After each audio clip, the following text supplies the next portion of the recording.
I'm Nurse Karina. And I'm Nurse Ashley. And we are going to bring up a very hot topic right now, washing your hands.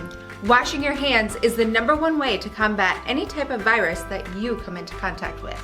Germs are everywhere. You can't get away from them. They make you sick only if they get into your body through your eyes, your nose, or your mouth.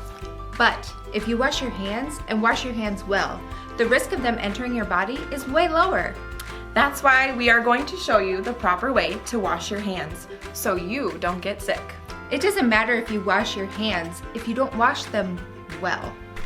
First, you turn on the tap water and completely wet your hands. Getting your hands wet first allows the soap to do its job. Hey, you gave a clue to the next step. Yep, you're right. Next, add 1 pump of soap, enough to lather every part of both of your hands.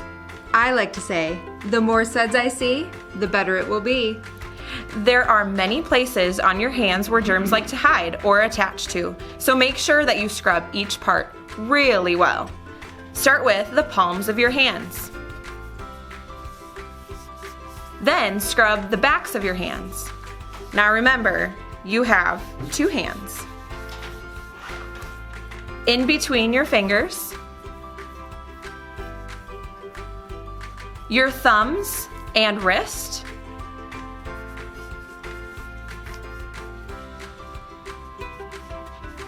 knuckles using your other palm to scrub them, and remember, you have 2 hands.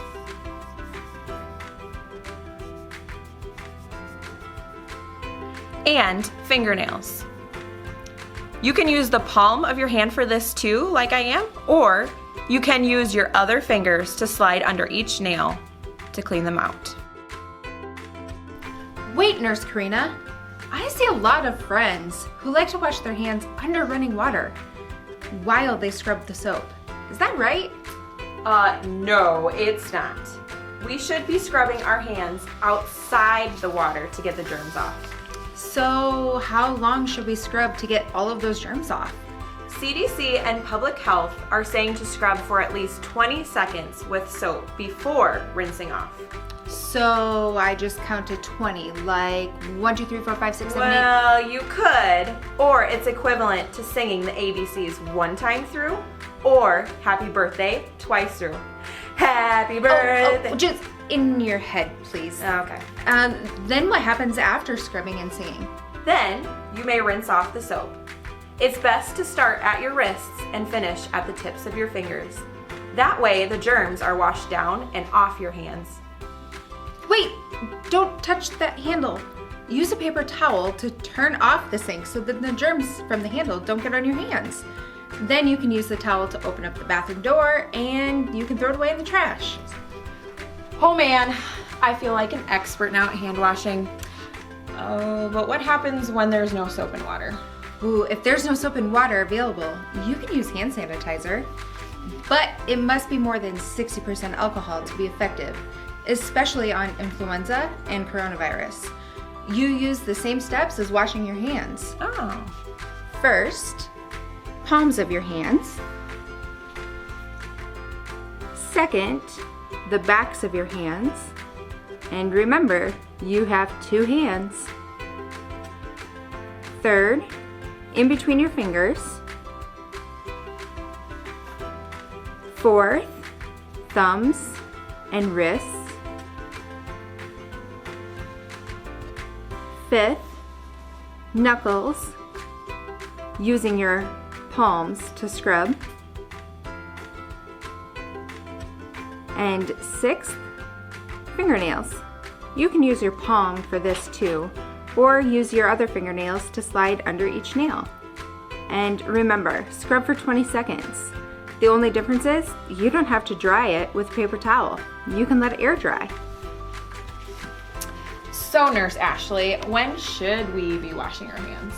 Well, with all of the sickness going around, we need to wash them a lot. Anytime you really can, but for sure after using the bathroom, after touching high traffic areas like a grocery cart, any kind of public transportation, the library computer, While they're visibly dirty, after touching any kind of animal or being outside, before eating or preparing any kind of food, and especially when touching your nose, mouth, or eyes. Hey, good point. Let me remind everyone that it's important not to touch your T-zone when sickness is going around.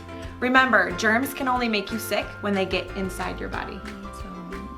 What is the T-zone? You mean like touchdown? Not quite. It's the area of your eyes, your nose, and your mouth. So limiting touching to this area will help those germs stay away from getting into your body? You bet. If you do need to touch that area for any reason...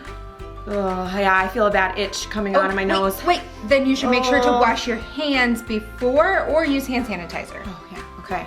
Oh, and don't forget to wash or sanitize after you touch your nose too. Oh, yes, that's super important. Make sure to wash your hands after touching your nose, eyes, or mouth, especially after blowing your nose or coughing. And you should be coughing into your elbow, like this. Make sure you are covering your whole mouth.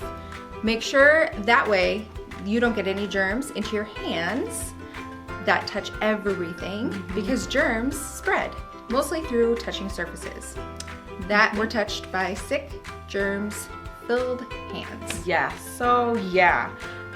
About that. So what happens when you are sick?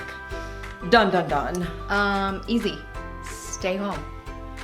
Yeah, you're right. But it's so hard to stay home. I mean, a trip to the grocery store won't hurt anybody, will it? If you're sick, even if you feel well enough to go to the grocery store, you're risking the health of others. It'll spread illness, even though you might not mean to. Yeah. So if you're sick with extreme cold symptoms, fever, body aches, extreme headache, Or if you feel like you got hit by a bus.